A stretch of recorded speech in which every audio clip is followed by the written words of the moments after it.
The question is that the motion be agreed to. Dr. David Clark. Mr. Speaker, that was moved by the new patron saint of lost causes, the Honourable Todd McClay.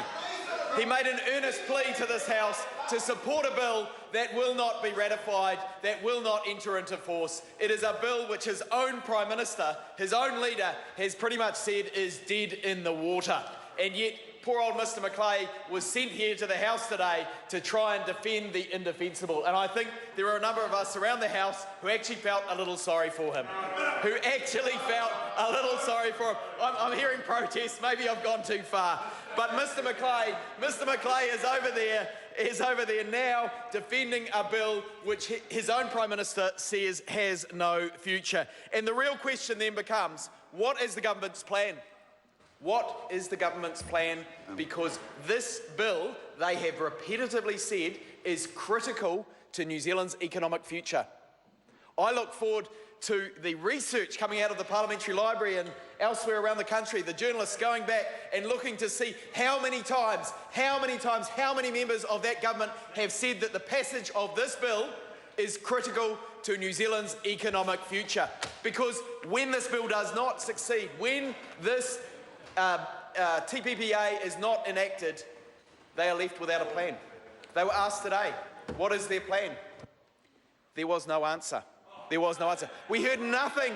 We heard absolutely nothing from Mr. McClay there. Does it leave a hole? The Prime Minister was asked in the House today. Does this bill not going through, does the TPPA not going through leave a hole? And the Prime Minister, or Stephen Joyce as his surrogate, could not answer that question. He could not do anything but bluff and bluster. And that is what we've come to expect from them across there. They are arrogant and out of touch. They would not listen to the people. The people said, we do not want the TPPA. We do not think the TPPA is a good agreement for New Zealand. It is more than just a trade deal. There is too much in this. The benefits are not being shared from trade deals, and certainly not in this one. The people have been left out in the cold by this out-of-touch, arrogant government. But they have no other plan. They have no other plan. They haven't even focus grouped what this means yet for them. They did not know how to answer the questions in the House today. They do not know how to speak on it in the House. I'll listen to the rest of the speeches because I think they will be entertaining at very least as they go off in different directions before they've got their marching orders as to how they're going to defend the indefensible, Mr. Speaker. Well, Labor did listen. Labor did listen, Mr. Speaker. We listened to what the people were saying about the TPP. We laid out a principled position which said we cannot support the TPP because it does some terrible things at our housing market. It allows non-resident foreign speculators into our housing market. That's causing a huge distortion, and future governments cannot block this from happening under this agreement if it goes through. Other countries, the Vietnam, Australia, Singapore, Philippines sought an exemption so that they could stop non-resident foreign speculators in their housing market because they knew it was causing a distortion. Tim Grosser did not even ask for it in the negotiations. Tim Grosser did not even ask for it, and I've heard no member opposite defend him on that score, I have to say. And then they slipped in a little tax thing. They said, well, let's just charge people who want to speculate in our housing market an extra tax.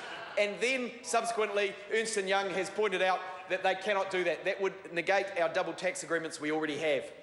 They have been trying to defend the indefensible in this House for some time, and they will go on, I have no doubt, to try and defend it. But I do look forward to the barrage of questions that says, if it was so critical, if this was so critical to the government's economic plan, what is Plan B? They do not have one, Mr. Speaker. Mr. Speaker, they've said they want to grow exports as a percentage of GDP, up to 40%. That has been their war cry as a government, up to 40%. We know that exports as a percentage of GDP have dropped under this government. They are now down below 30% and dropping. They are failing. They are failing by their own measures to grow our economy, to grow exports. And here again they're failing. And whilst they were busy defending this deal, they weren't out negotiating other deals. They put all their resource into this deal rather than going out and doing deals that were really in New Zealand's interest. We've seen the dairy aspect of this deal equate to about 9 extra jobs by 2030. That's what it amounts to. 3 large dairy farms. Not the profit from 3 large dairy farms, the output from 3 large dairy farms is all the access they got on dairy. And their modelling said a whole lot more than that. Their modelling was terrible. One of the factors in the modelling was out by 300%, for goodness sake, Mr Speaker. That is Mr Macleay interjecting again, the patron saint of lost causes across the House there. You've got to give him a little bit of credit for trying, but this is not his day. This is not his day. I am afraid the people are speaking, and the people have spoken, and they've said that this government here, the national government, is increasingly arrogant and out of touch. They are not listening to where the public are. And the public want nothing more. The public do like trade. The public do like coffee. The public do like bananas. They do like other things like iPhones and so on. But we have deals in place that get us those things already.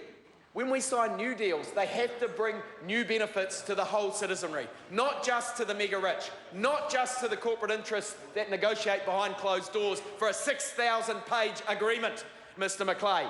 Mr Macleay, I think, knows that this deal was not in the interests of New Zealanders. That is why he's quiet, and that is why it is not his day. Because the deal is falling over, as people around the world say, this is not just a trade deal.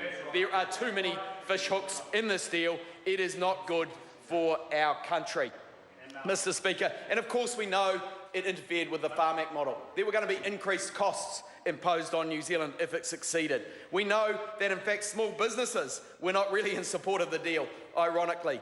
We also know that the timeframes were rushed as they tried to ram it through the House.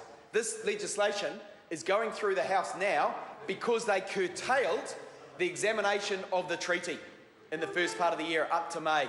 They curtailed the examination process to cut off the public feedback because they didn't like the public feedback they were getting, Mr Speaker. They did not like the public feedback, so they shortened the feedback process for the treaty examination. And it was all to get this deal through by Christmas because they wanted it out of the way. They did not want to be facing this deal in election year. They know that it signals to the public that they are out of touch, but they were arrogant enough, Mr Speaker, to think they could get it through this House without the public noticing.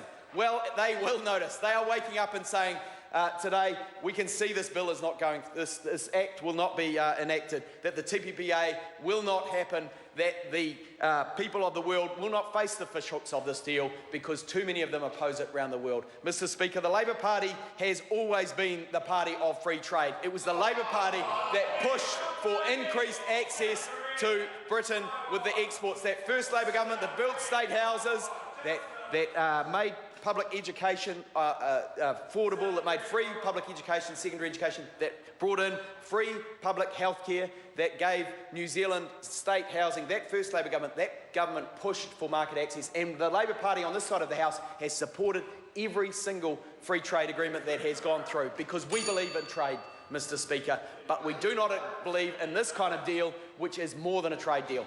This is a deal with fish hooks that harms New Zealand, and so it is rejected by the public, and yet they still arrogantly push ahead. They still arrogantly push ahead. And I bet several of them will try and defend it today. I bet they will still try to defend what they're doing today, Mr Speaker, even though they've seen Mr Macleay attempt to defend the indefensible. They will still try. We will not support the ratification of the Trans-Pacific Partnership. We've said it before, it is not a good deal as it stands. It does not benefit our exporters as it should, and it introduces big distortions into our housing market and locks them in, Mr Speaker. It locks in distortions in our housing market.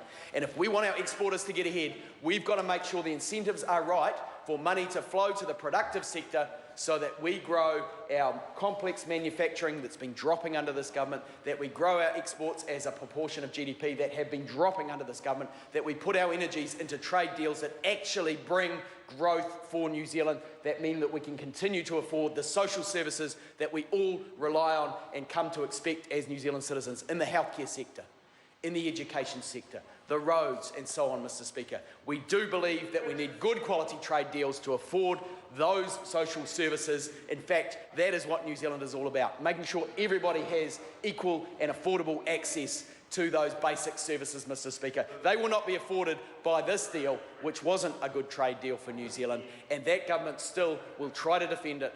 They are so arrogant and out of touch, they will keep trying to defend it until it fails completely, Mr. Speaker.